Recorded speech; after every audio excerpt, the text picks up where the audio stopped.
services for Christmas. 3 different themed services between 5, 11, and 10.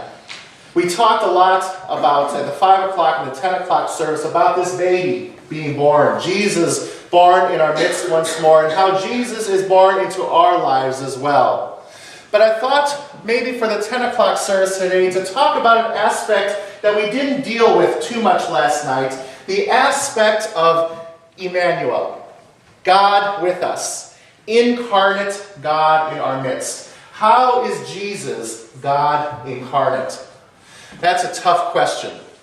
Those of you who have been in confirmation class with me know that we spent a lot of time dealing about the nature of Jesus. Who is Jesus? And how is Jesus both God and human?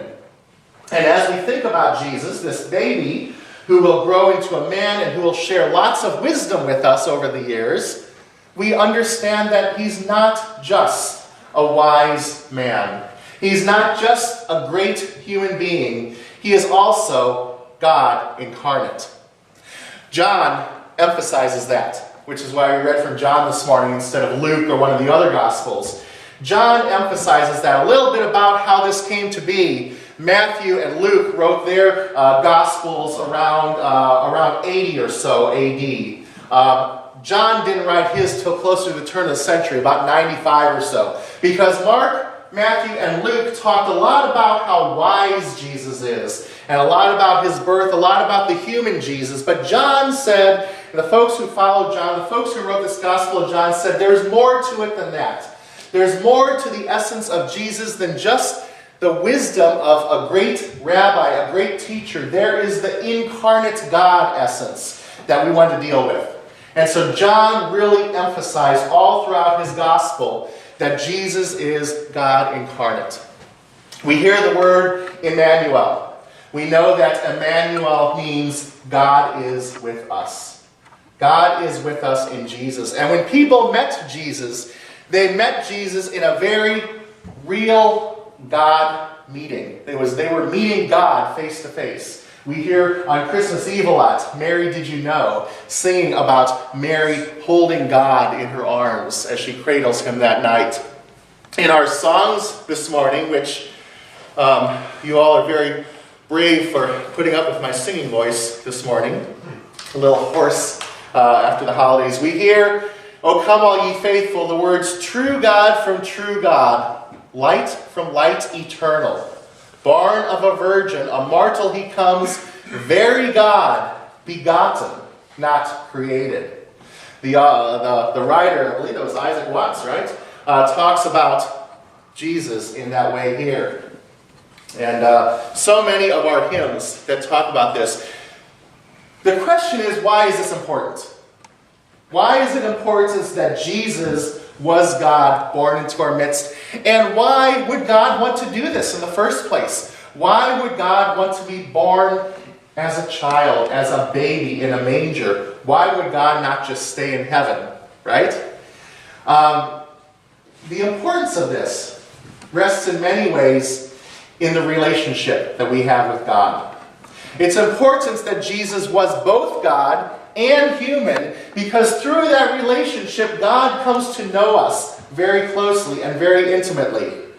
We talk about Jesus as a human. In confirmation class, we talk about that a lot. How is Jesus human? Well, we look up scriptures. Jesus slept. Remember when he was on the sea, and the sea was tossing and turning, and the disciples had to wake him up because he was sleeping? Jesus slept like an ordinary human being. Jesus got mad. We talk about him turning over the tables in the temple. That's a very human emotion. Jesus wept when Lazarus died. Jesus got hungry and was tempted by the devil, just as we all get tempted at times.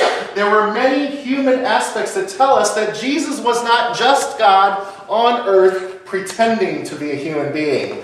Jesus was human.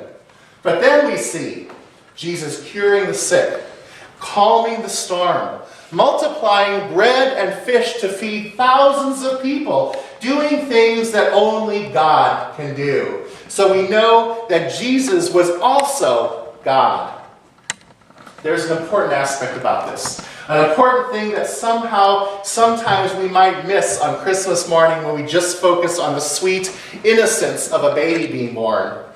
The important aspect about this is because God chose to become one of us, to send part of God's essence into the world to be a human being, God was able to experience the same things that we experience every day. God was able to experience hunger, tiredness. God was able to experience heartache. God was able to experience loss. God was able to experience despair, sorrow. All of the things that make us human beings, God was able to experience them as well. And when, in the fullness of time, the wisdom that Jesus shared with us caused those in authority and power to turn against him and crucify him, God found out what it was like to die. Certainly, Jesus' resurrection brought good news and hope to the world, but one of the greatest aspects of this was the relationship that developed, because God knows what it's like to be one of us and walk with us and have all of those fears, so that when we go through bad things in life, when we go through the loss of a loved one, when we go through times of struggle, when we go through challenges, marital issues, health problems, and so on, and we pray to God and we say to God, "Dear God, you have no idea what I'm going through right now." God can say, "Yes, I do. I've been there. I've done that. I know what it's like." And God can empathize with us in a very real level because God was with us. Emmanuel, God with us in this little baby. There's a story that probably most of you have heard before, but I'm going to share it with you again that illustrates this in a very great way. It's the story that you may have heard Paul Harvey talk about on Christmas morning back in the day. He told a story of a very nice couple who lived in a small town not far away from here. The husband was a very good man, a very warm, caring, and wise man, but a man who lacked in faith. He hadn't been to church in years. Oh, he would go to church if something needed to be painted or if there was a picnic he needed to work or so on, but he couldn't quite grasp the concept of faith. He couldn't quite understand how God could have given up the awesome splendor and magnificence of being God for a time to come to earth as a baby and as a man and let himself be killed. That didn't make any sense to this man. So feeling hypocritical, he didn't go to church. His wife went every Sunday. And certainly on Christmas Eve, his wife was going to be in church, and her greatest wish was for her husband to join her in church on Christmas Eve. She begged and she pleaded with him, but he said, "You know, I would feel like a hypocrite if I went. I want to stay here in my easy chair in front of the fire, having an inner peace for myself." So she went off, trudging through the snow to get to church, and he sat there in his easy chair, and suddenly he heard a peck at the window, something hitting the window glass right next to him. He turned and he looked, and he saw little birds were flying into the window, trying to get into his house where it was safe and warm. Well, he had compassion for these birds, and he got his coat on and he went out there and he saw this flock of birds, little birds who hadn't flown south for the winter, I guess, and who were very cold, shivering in the snow. They kept flying up at his window to get in. And he said, "Wait, I know what I'll do. I'll take care of these little birds." And he went out to his barn. He opened up his barn and he lit a fire there in the stove, so the barn was nice and warm. And he went to the birds and he said, "Go into my barn. Go on. It's nice and warm. You can do it." But the birds had no idea what he wanted them to do. So he went and he got some bird seed. He said, "This will get them." And he left a trail of bird seed along the path there into the barn. Well, they pecked at the bird seed, eating the bird seed here and there, but they still kept scattering. They didn't go into the barn where it was nice and warm. He said, "I know, I'll shoo them into the barn. I'll try and scare them." So he went up and shooed them, trying to get into the barn. But no, nothing worked. They just got more afraid and scattered even more.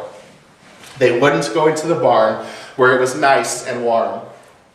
So the man thought for a minute and he said, "You know, if I could just become a bird myself, I could become a bird and I could talk to them. And I could tell them, this is the way.